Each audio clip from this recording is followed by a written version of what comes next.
Salut à tous, une très courte petite vidéo pour vous illustrer donc le fonctionnement de cette version quasi finale du Ninjamas.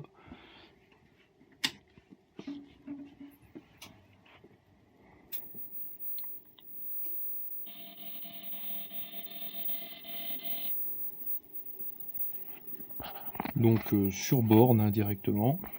Donc ici le Ninjamas a déjà démarré. Donc il est lancé dans les premiers menus, donc je refais rapidement le tour puisqu'il y en a quelques-uns qui ont évolué. Donc les mixeurs, réglage des fréquences, gabarit de config, réglage, programme sur SD, info du système, test des sorties, test des entrées, paramètres en jeu, paramètres avancés. On va commencer par un simple test des infos du système qui nous permet de vérifier que la V5 est bien affichée. Donc on voit 58 Hz, donc c'est parfaitement, ça correspond parfaitement au jeu. Et ensuite, ici j'ai créé un tout petit programme, si je retourne dans les mixeurs, voilà, où on va voir que j'ai réglé sur A1 l'autofire S5, donc l'autofire synchrone, et ensuite sur A2 c'est l'autofire F1 qui est l'autofire asynchrone.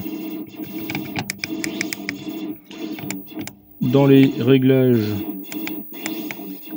dans les paramètres avancés, pardon, j'ai réglé la durée d'impulsion des S-Frec A2. Ça c'est un paramètre, je reviendrai dessus un peu dans la notice, mais c'est pas très important pour notre cas.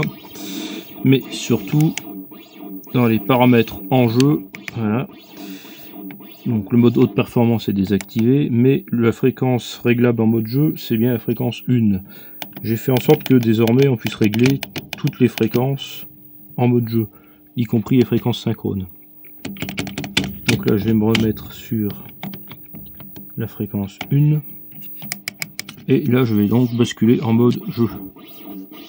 Voilà, l'autofire est sur on, et la fréquence 1 qui est attribuée au joueur 2 est à 28 Hz. Je vais peut-être la baisser un petit peu pour commencer.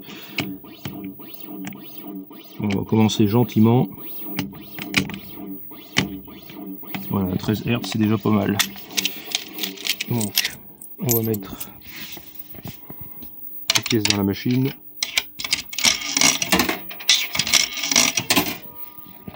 Et on va commencer par le joueur 2.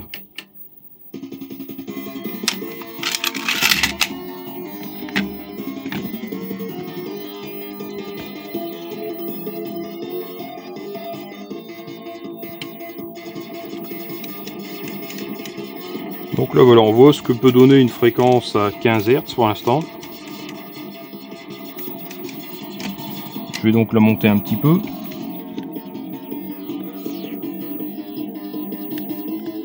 On va la monter à 23.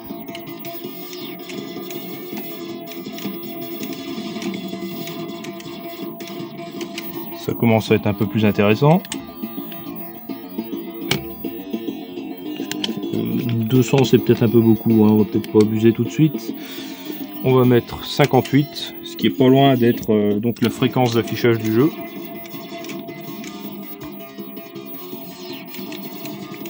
On voit que déjà, même si c'est en fréquence asynchrone, ça commence déjà à bien mitrailler. Voilà. Et maintenant, ce que je vous propose, c'est de comparer un petit peu ce que ça pourrait donner. Donc on va même peut-être essayer quand même de faire un truc un peu dément. On va monter largement au-delà de la synchro du jeu. Donc là on est à 78 Hz, donc on va carrément vraiment spammer le jeu avec une fréquence absolument hallucinante. Bon, faut déjà que je remette de l'argent parce que forcément c'est un jeu un peu vicieux qui coûte cher.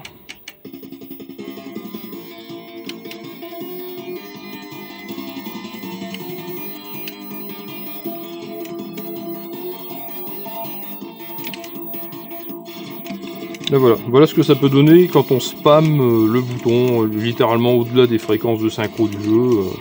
Sur Hellfire, ça se comporte encore pas trop mal, ça envoie bien de la boulette dans tous les sens. Donc bon, on va laisser crever en paix le joueur 2 et maintenant on va utiliser le joueur 1 qui, pour rappel, lui utilise la fréquence synchrone.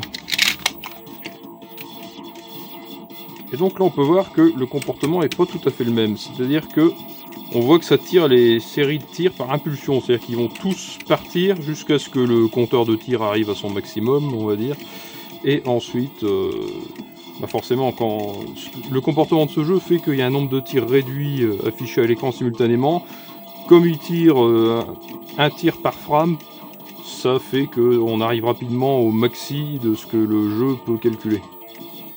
Donc c'est probablement pas le jeu le plus expressif pour tester ces fréquences synchrones, mais bon, ça montre déjà qu'a priori ça fonctionne. Donc voilà pour cette petite vidéo pour la version pratiquement 1, dirons-nous. Allez, à bientôt.